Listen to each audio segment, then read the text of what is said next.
weekly capsule of health information. We call it Your Healthy Dose. And joining us this morning in Studio H is Corey Sturdivant. He is a chef at Hannibal Regional Hospital. Good morning, Corey. Good morning. Thanks for coming to join us this morning. You've got some information on healthy eating. Of course, what you prepare at the hospital, you want to make sure that everybody's taken care of and eating very healthy as they recover. And, of course, the staff there as well. What can you tell us about healthy eating in the new year? Well, what we try to do at the hospital is we've actually taken our food and tried to make it part of the care for the patients, and then for our staff to try to keep them as healthy. You know, the more days that they work, the better it is for everybody. You see a lot of talk about saturated fats, things of that style, you know, during the new year. So, you know, there's a lot of things that you can do there to improve those things. Some of them by buying leaner cuts of meat.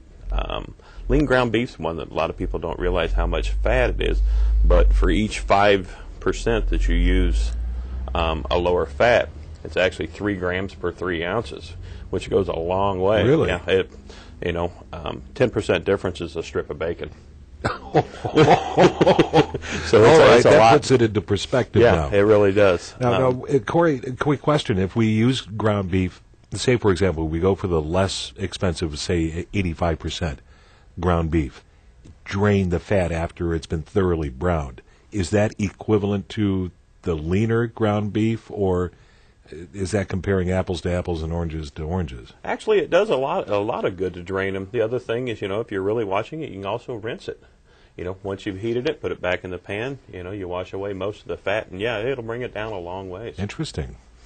I never thought about rinsing ground beef. That gives me an idea. Mm-hmm. You know, and of course you want to add your flavorings and stuff back in after you've cooked your ground beef. Sure. You know, but that's an easy way to do it, yeah. Okay. One of the other big ones that a lot of people don't realize, you know, and it's one of those hidden ones, is ground turkey.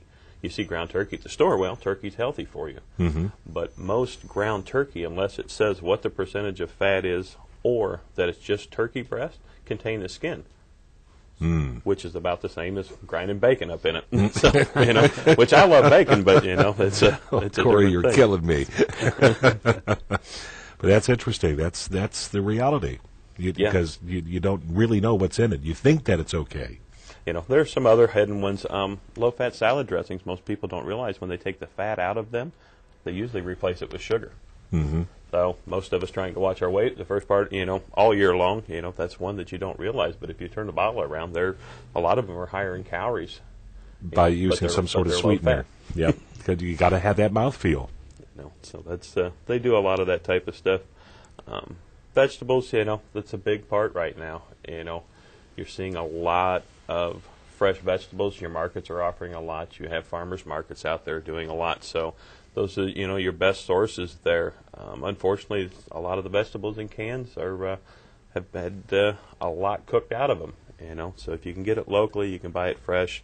You know, and take the time to do a little extra. Yeah, and a lot of those canned vegetables too have a lot of sodium. Yes, they do. You've got to look at the label, and it will tell you how much there is in there, and it's amazing. You pick up a can of peas, or even green beans for that matter. There's like almost a full daily serving of sodium per serving in that canned veggie. Yes, a lot of them are very high. You know, you're seeing a lot more of them with a low sodium, you know, that they're doing it in a low sodium way. But, yeah, those make a big difference. That's a really good point. When you talk about the turkey, when you talk about the veggies and the salad dressing and that, if you look at the label, I think that a lot of times we don't take the time to do that and really look at what is in what you're purchasing. Well, and the unfortunate part is, you know, they've updated the labels only over the past 5 or 10 years, and a lot of people aren't real comfortable reading them. They don't quite understand what they're seeing.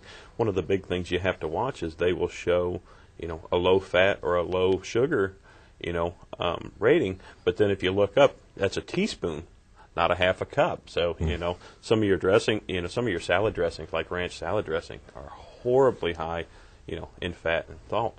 But a normal serving is only 2 tablespoons, and I don't know about you, but 2 tablespoons as far as a salad goes, a lot of us don't think that's enough. Yeah. Right. So you mentioned vegetables. What's a way to prepare vegetables that they're more enjoyable, more flavorful? A few of my favorite ways to do is my wife and I use a olive oil-based vinaigrette and toss fresh vegetables in them and put them right on the grill. Broccoli, everything of that style is wonderful off the grill. Cabbage grilled is another wonderful one. So that any of those fresh vegetables of that style. Green beans, if you lightly blanch them in a microwave and then finish them on the grill with some olive oil, garlic, and herbs is another fantastic way to do it. Plus, you get the benefits from olive oil. Yeah, Great That's how I do asparagus when it's in season. Do it on the grill. And the nice thing you were talking about in season vegetables is at least now we can pull them from South America, wherever they're coming from. So we have the chance to have asparagus in December if we'd like. Okay, so doing it that way, maybe steaming instead of boiling, so you maintain the nutrients, and don't do them to the point where they're mushy. Just do it until they're just kind of crisp. Most definitely, it's everybody's taste. A lot of people like their vegetables a little more cooked. I like them a little more crunchy. It causes you to chew a little more, and actually it relays to the body that you're eating something, and it usually takes about 20 minutes to tell you you're full. So if you slow down a little bit, you'll be amazed at how much less you actually eat. Yeah. One of the big things that my wife likes during the wintertime are casseroles, and some of the recipes that she showed me for casseroles, I look at it and the first thing that goes off in my head, fat. Lots of fat. Yes, a lot of the older casseroles are high in fat. What I'm seeing a lot of people do now in the reduced calorie stuff is they're using a reduced calorie soup. It lowers the sodium and also lowers the fat in them. The cheeses that they've went to, the 2% cheeses that you see, I'm not a big fan of fat-free cheeses. Most of them have a texture that's just not pleasurable to me. They don't melt too well. Yeah, no. And the other thing I see a lot of them doing is they're increasing the amount of vegetables in the casseroles and then using meat basically as a garnish and a flavoring agent. So you actually cut back the fats that way. You still get what you want. And then brown rices, things of that style, the fiber comes in there, and really helps slow down the absorption of sugars and fats. So. And Corey, when you mentioned fiber, the use of fiber has become more common, and it's very healthy. What's some good ways that we can use fiber in meals? Well, like I said, the one thing, the brown rice are a huge one right now. That's they're beginning to use brown rices in just about everything. The white rices are pretty much a simple starch, and they turn directly to sugar, where the fiber in the brown rice really slows things down. The whole grain pastas, I'm sure everybody's seen them on the shelves at the grocery store, and they're actually making the whole grains in cereals. Children's cereals are they're figuring out, that instead of cleaning out and using just straight flour, replacing breadcrumbs in a meatloaf with oatmeal. It raises fiber, and you won't notice any different. There's really not much there. The other big one that most people don't realize is a glass of juice in the morning is a straight shot of sugar and water. Ooh. With a few vitamins. If you eat a whole piece of fruit, you get the fiber that's included in that piece of fruit. So there's another way to enjoy it. Plus, it slows you down just a bit. I was going to say, you got to chew. You got to make an effort. Exactly. Put it away. So you mentioned before about oils and cooking with oils. You got olive and canola. What's better to cook with? To cook with, the canola oil works better. There's what they call a smoking point in oils, which is how high you can heat them. Olive oils don't heat very high, so what you have is actually a cold fry, and your food absorbs more oil. So if you use a canola, or what they do in olive oil canola blend, where you actually get the benefits from both of them, work really well. The other thing you'll find with extra virgin olive oils, they have a wonderful flavor, but as soon as you start heating them, that dissipates. So it's always something you want to add at the end or use in a salad dressing to use those flavors. Yeah. What about grapeseed oil? Because that's something that I discovered not too long ago. It seems to have a high flash point, but not as high, say, for example, as peanut oil. Yeah. Grapeseed oil's got a lot of other benefits, too. The health, micronutrients that are contained within it are absolutely wonderful. Yeah. And the flavor's great. So they're really good for you. Okay. So we head out to buy our groceries. What are some tips on shopping and buying and getting the right stuff? What we found works in our family is we actually have a chalkboard in the kitchen, and we write a weekly menu. We, usually during the weekend or during the week, we'll see something, we'll write it down, because you don't have to make that decision when you get home from work when you're hungry. When you do that, then you make your list. Then you eat dinner or lunch or whatever it is you're going to do, and then you go to the grocery store, because going to the grocery store hungry is the worst thing on your wallet and your waistline. Yeah. And then prep as much in advance as you can. Make it a family project on Sunday afternoons for the first couple of days of the week.